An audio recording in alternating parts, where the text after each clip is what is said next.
এই 24 না হলে আজকে বিরোধী দল হতে পারতাম না, এমপি নির্বাচিত হতে পারতাম না, পার্লামেন্টের মুখ দেখতে পারতাম না, ঠিক অনুরূপ ভাবে তারেক সাহেব প্রধানমন্ত্রী হতে পারতেন না।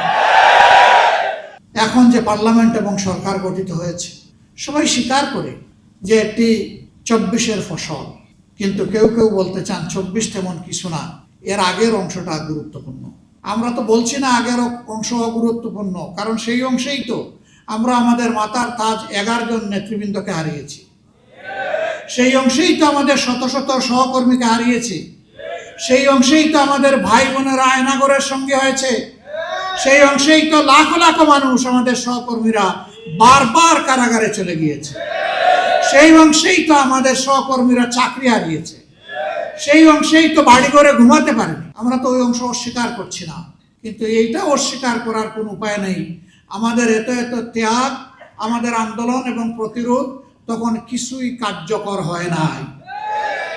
যা এসে কার্যকর রূপ পেয়েছে 24-এ, এই 24-কে স্বীকার করতে এত হীনমন্যতা কেন? এই 24 না হলে আজকে আমি এইখানে বক্তৃতা দিতে পারতাম না, এই 24 না হলে আজকে বিরোধী দল হতে পারতাম না, বিরোধী দলের নেতা হতে পারতাম না, এমপি নির্বাচিত হতে পারতাম না, পার্লামেন্টের মুখ দেখতে পারতাম না, ঠিক অনুরূপ ভাবে তারেক সাহেব প্রধানমন্ত্রী হতে পারতেন না। আর যে সমস্ত মন্ত্রীরা আজে বাজে কথা বলে, কেউ তো সংসদের ভিতরেই বলে ফেলে, আর কেউ টক শোতে গিয়ে বলে, দায়িত্ব জ্ঞানহীন কথা বলে, দেশ বিরোধী কথা বলে। আমরা যখন সংসদে বিষয়গুলো তুলে আনি, তখন বলা হয় এগুলা সংসদের বাইরের ব্যাপার। আবার আমাদেরকে যখন আঘাত করা হয়, তখন শুধু সংসদের বাইরের ব্যাপার না, আধা শতাব্দী আগের বিষয়গুলো নিয়ে আসা হয়। চিংড়ি মাছের জীবন, লাফ দিলে পিছনের দিকে যায়, সামনে রাস্তা খুঁজে পায় না। এই জাতি আগাবে কিভাবে? আমরা সবসময় বলে আসি, আসেন সামনেটা দেখি, এগিয়ে যায়। যেই অঙ্গীকার নিয়ে 24 হয়েছে, সেই অঙ্গীকার বাস্তবায়ন করি। বড় কিছু নয়। এই যুবকেরা চেয়েছিল একটা বৈষম্যহীন সমাজ, চেয়েছিল সকলের অধিকার নিশ্চিত হোক, তারা চেয়েছিল বাংলাদেশ থেকে দুর্নীতি দূর হোক, তারা চেয়েছিল চাঁদাবাজদের কবলে পড়ে জাতির যে জেরবার অবস্থা, এখান থেকে জাতি মুক্তি পাক, তারা চেয়েছিল আদালতে গেলে মানুষ যেন ন্যায় বিচারটা পায়। এই তো এতটুকু। তারা তো কারো কাছে ভিক্ষা চায়নি, তারা বলেছে আমাদের যোগ্যতা অনুযায়ী আমাদের হাতে কাজ তুলে দিতে হবে। আজকে অনেক বড় বড় কথা আমরা শুনছি বিভিন্ন দিক থেকে, কিন্তু কাজের বেলায় আমরা এটা খুঁজে পাই না। আপনারা নিশ্চয়ই সংসদ দেখেন, আমি বিশ্বাস করি এই কারণে দেখেন যে এই সংসদকে আপনার মজলুমের সংসদ মনে করেন। সেই মজলুম এমপিরা ওখানে গিয়ে জনগণের জন্য কি বলে, এইটা আপনারা আগ্রহ করে শুনতে চান, দেখতে চান, আপনারা মূল্যায়ন করবেন আপনাদের বিবেকের পর্দায়। এ গভীর বিশ্বাস আমাদের আছে। জুলাইয়ের সবচেয়ে বড় দাবি ছিল ফ্যাসিবাদ যাতে বাংলাদেশে আর ফিরে না আসে, এই জন্য সংস্কার সাধন করা, একটা নতুন বাংলাদেশ গড়ে তোলা, অতীতের পচা রাজনীতিকে বিদায় জানানো, নতুন রাজনীতিকে আলিঙ্গন করা, মানুষকে আশাবাদী করে তোলা।